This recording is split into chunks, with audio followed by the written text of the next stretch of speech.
আসসালামু আলাইকুম ভিউয়ার্স। আজকে আমি হালিম বানানো দেখাবো। আপনারা বাসায় কিভাবে হালিম বানিয়ে খাবেন, যেটা ওই যে কিনতে পাওয়া যায় রেডিমিক্স হালিম। তো আপনারা বাসায় কিভাবে বানাবেন সেটা আমি দেখাবো। হয়তো অনেকে জানেন, তারপরেও এখানে আমি ডাল নিয়েছি। এই ডাল নিয়েছি এখানে এখানে আছে 3 পদের ডাল। যত পদের দিবেন তত ভালো। আমি দিয়েছি ছোলার ডাল, মসুরির ডাল, মুগ ডাল। এখানে আছে 3 পদের ডাল। আর এখানে হালিমের যেটা মেইন ইনগ্রিডিয়েন্ট, এটা হচ্ছে আপনার মাসকালার ডাল। আমরা বলি মাসকালার ডাল, এখন আর কে কী বলে জানি না, একটু লোট লোট হয়। সেই ডালটা এখানে, এই ডালটা একটু সিদ্ধ হইতে দেরি হয়, যার জন্যে ভিজিয়ে রেখেছি। আর এখানে আছে এটা হলো গম। গমটা একটু কুসুম গরম পানি দিয়ে আমি ঢাকনা দিয়ে রেখে দিয়েছিলাম, যাতে গমটা তাড়াতাড়ি সিদ্ধ হয়। তো আমি যখন প্রেশার কুকারে দিব, প্রথমে আমি গম আর ওই ডালটা একসাথে দিব, তারপরে এগুলো দিব সিদ্ধ। তো আর মাংসটা রান্না করে রাখবো এখন, তারপরে ওগুলো ডালগুলো রানবো। আচ্ছা, যাই হোক, এই যে হালিমের জন্য আপনারা যেই রকম মাংস নেবেন, ঠিক এরকম একটু হাড় হাড়, একটু ভিতরে মাংস লাগা লাগা, এইগুলো হচ্ছে খুব উপযুক্ত হালিমের জন্যে। এই ধরনের মাংস খুব উপযুক্ত। এই রকম মাংস হালিমের জন্য নেবেন। তো ঠিক আছে, আমি আবার যখন করব তখন এগুলো আবার দেখাবো, চুলায় যখন দিব তখন। আমি আগে গমগুলো আগে সিদ্ধ করে নিয়েছি, তারপরে গম আর মাসকালার ডাল। আর এখন এর মধ্যে দিলাম হচ্ছে ওই ওই 4 রকমের যে ডাল ছিল, সেই ডালটা এখন একসাথে সেদ্ধ দিচ্ছি। গমটা সিদ্ধ হতে একটু দেরি হয়, গম ভেঙে নিলে ভালো হতো, আধা ভাঙা করে নিলে। তো সেটা তো যেহেতু করি নাই, এখন এটা দিচ্ছি। এর মধ্যে একটু দারচিনি দিলাম, একটু এলাচ দেবো। আর এখানে এই মাংসটা রান্না করে রেখেছি, এটা হইলে পরে একসাথে মেশাবো পরে।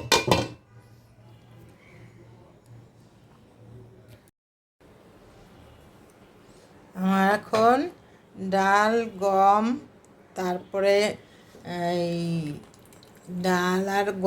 ডালগুলো আর গমগুলো সিদ্ধ হয়ে গেছে।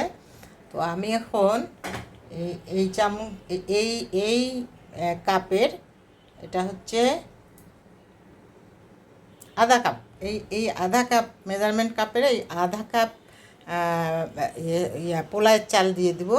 ধুয়ে পোলায়ের চালটা দিয়ে দিব এখন এই হালিমটার মধ্যে। এই যে আধা কাপ পোলায়ের চাল, এখন ওর মধ্যে আমি ধুয়ে দিয়ে দিব।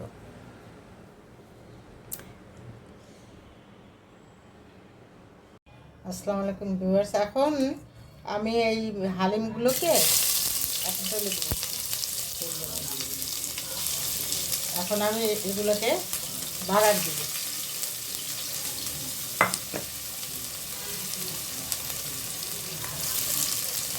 বাগার দিলে একটু দেখাচ্ছে, এই যে এই হালিমগুলো ইয়া হয়ে আছে। শুকনো মরিচ দিলাম, বাগার দিব, পেঁয়াজ পেঁয়াজ আর এখানে চপ রসুন আছে।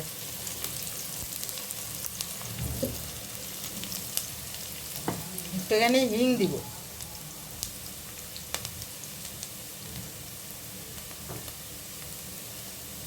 একটু হিং দিলাম।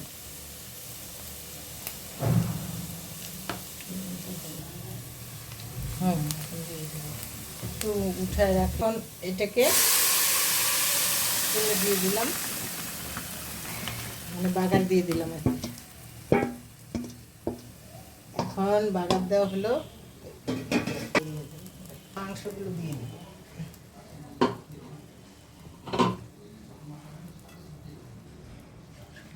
এখানে মাংসগুলো দিয়ে দিলাম।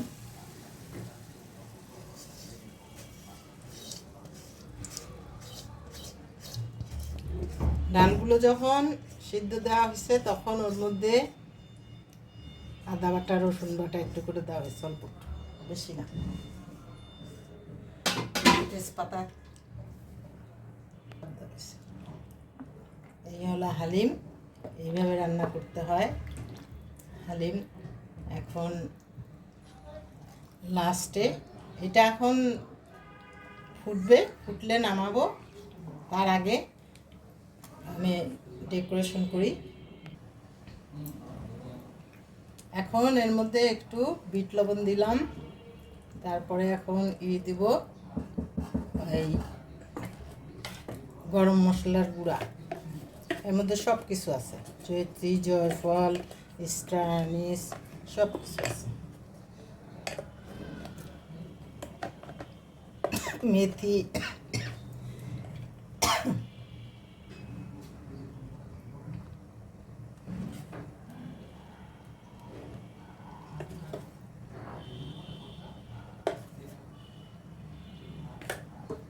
আর এখন দিব হচ্ছে গোলমরিচের গুঁড়া, গোলমরিচের গুঁড়া।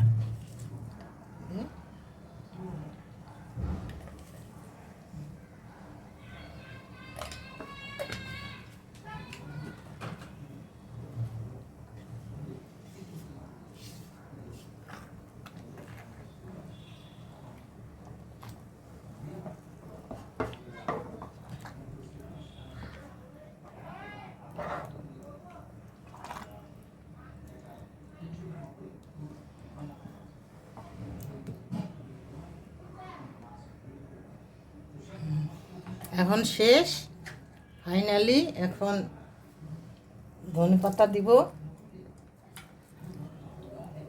ধনেপাতা দিয়ে উপরে একটুখানি বেরেস্তা দিব, একটু বেরেস্তা দিব। এখন আমার হালিম হলো শেষ। এটা হলো আমার হালিমের ফাইনাল লুক। ছবিটা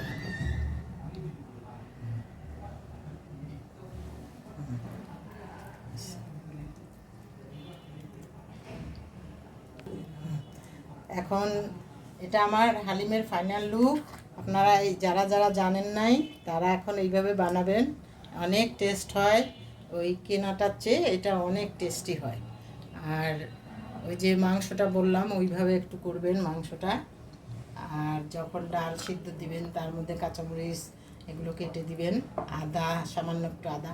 আবার এখানে উপরে একটু কুচি কুচি করে আদা দিলেও হয়, তো আমি আর দিলাম না, বাসায় খাবো তো কেন। তো ঠিক আছে, আপনারা সবাই ভালো থাকেন, সবাই সুস্থ থাকেন। আর আমার পেজের সঙ্গেই থাকেন, আমার পেজে লাইক কমেন্ট শেয়ার দিয়ে আমার পেজের সঙ্গেই থাকবেন। আল্লাহ হাফেজ।